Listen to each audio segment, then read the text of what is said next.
Kabayan, nag-repair ako ng tiles. Kaya ako nakaganito.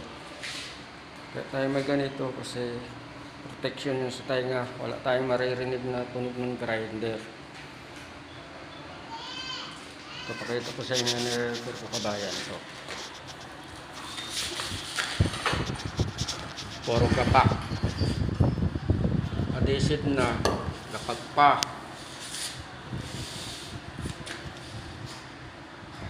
Kaya nung nagkagawa, nagtatiles, kahit adhesive yung palaman nyo, ginagamit nyo, ayusin nyo. Ganito. Saan ka nakakitang may palaman pero walang laman? Ito, kabayan, tingnan mo. Yan. Bukod sa tiles, gapak, pati yung palaman angat doon sa flooring mismo. Yan o.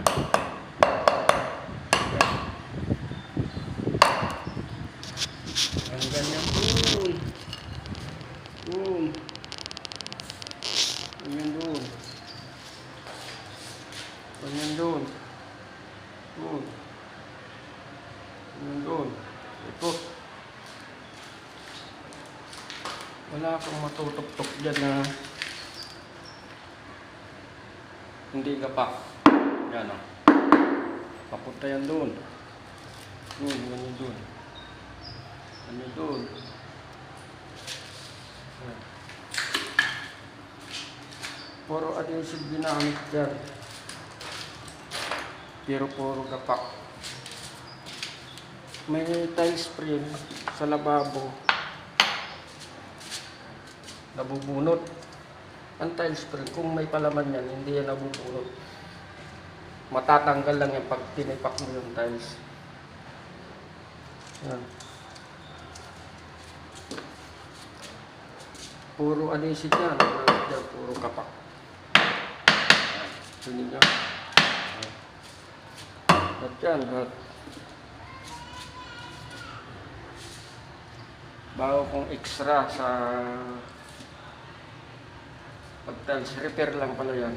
Kung gusto mo nangyari, yan. Yung mga basag lang, repair. Sabi ko, tuklapin na lahat. Hindi ayaw. Pero lahat yan, puro angat yan.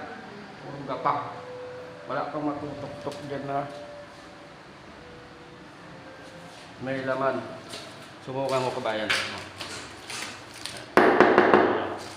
Ganito niya.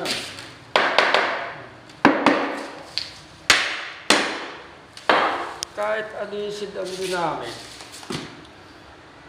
kapag hindi inayos ang paggawa,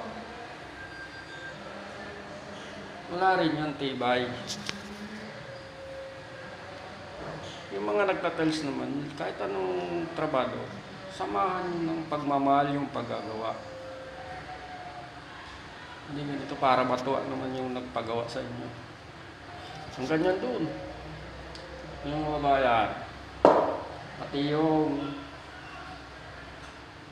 30 by 30 sa may hagdan, kapak din. Yan. Dito. Then,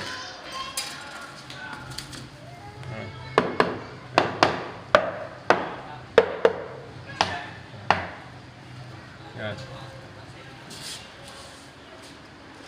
Yan, palaban yung lokong grinder. Yan.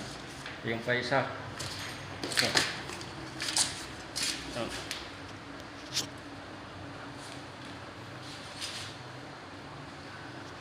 Siguro, yan doon. Yan doon. Ikot. Yan. Puro kapak yan, puro angat ang tiles. Ginago yung paggawa. Hindi inayos.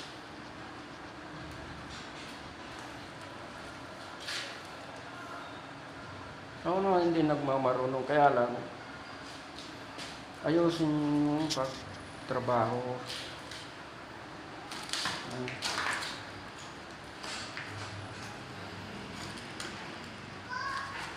Puro gapak yan.